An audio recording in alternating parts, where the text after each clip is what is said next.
किसान साथियों, जो इस समय चल रहा है, शीतलहर का समय चल रहा है और इस समय ठंड अच्छी खासी पड़ने लगी है और ये समय जो है 15 दिसंबर से 15 से 20 जनवरी तक कंटिन्यू मतलब ये रहता है ठंड का। और हमारे किसान भाई जिसे बुवाई जो अक्टूबर नवंबर में जो बुवाई हमारे किसान भाइयों ने फसलों की थी, इससे खासकर बात की जाए जिनमें ज़्यादा प्रभाव पड़ता है हमारे पाला का, कोहरे का, जैसे कि सरसों है, आलू है, उसके अलावा चना है और भी फसलें जो जैसे रबी ऋतु में बोई गई थी, जैसे कि सब्जी वाली फसलें हैं, जैसे कि टमाटर है, बैंगन है, मिर्च है। तो इन फसलों से हमारे मतलब ठंड का जो प्रकोप होता है, शीतलहर का जो प्रकोप होता है, बहुत ही प्रतिकूल प्रभाव डालता है। और जैसे कि जो कोहरा है, उसके अलावा जैसे कि पाला है, उससे कि मतलब हमारा रात में पड़ता है तो हमारी पत्तियों पे गिरता है, तो उससे क्या होता है, जो हमारे स्टोमेटा होते हैं वो मतलब काम करना बंद कर देते हैं और जिससे कि जो हमारे जो पौधा जो होता है भोजन नहीं सही से बना पाता है। तो उसके लिए हमारे किसान भाइयों को क्या करना चाहिए, जो हमारी फसलें ये हैं इनमें तो अपने खेत में समय-समय पे सिंचाई करते रहना चाहिए। अपनी जो खेत में जैसे नमी बनाए रखते रहना चाहिए, जिससे कि मतलब इसका प्रकोप जो है कम हो सके। और जो जैसे कि जो हमारी गेहूँ की फसल है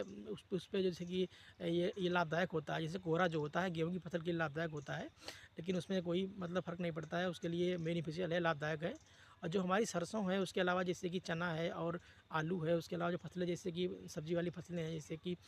टमाटर है और बैंगन है, मिर्च है और उसके बाद धनिया है। तो इन फसलों पे जैसे फ़र्क जो इसका कोहरे का पड़ता है, तो हमारे किसान भाई जो क्या करें कि अपने खेत में प्रॉपर रूप में सिंचाई करते रहें। उसके अलावा जैसे कि अगर हो सके तो अपने खेत में जैसे कि अगर इस चीज़ का इफ़ेक्ट ज़्यादा दिखाई पड़े, तो जो हमारे मार्केट में कार्बेंडाजिम और क्या नाम मैंकोजेब का जैसे कि वो मिश्रण करके एक पाउडर आता है, तो उसका स्प्रे आप आधा किलोग्राम प्रति एकड़ की दर से आप स्प्रे कर सकते हैं। और साथ में अगर आप 1 किलोग्राम WDG वाला सल्फ़र आप स्प्रे कर देते हैं, तो उससे जैसे कि आपका जो 2-3 बार 10 से 12 दिन के अंतराल पे अगर 2 बार तक स्प्रे कर देंगे, तो इस पे इफ़ेक्ट आपको पाले का है, इसका कोहरे का कम पड़ेगा और आपकी फसल अच्छी ग्रोथ करेगी। तो मैंने कहा आपको इसके बारे में जानकारी दूँ कि ठंड का प्रकोप मतलब इस समय स्टार्ट हो गया है और ठंड अभी लगभग 20 से 25 दिन या 1 महीने तक अभी रहेगी। तो किसान भाइयों, अगर आपको हमारे वीडियो अच्छे लगते हों तो हमें कमेंट में ज़रूर मतलब हमें बताइए, जिससे कि हमको मतलब कमेंट से आपको हमको प्रोत्साहन मिलेगा। तो अभी के लिए इतना ही। नमस्कार किसान भाइयों।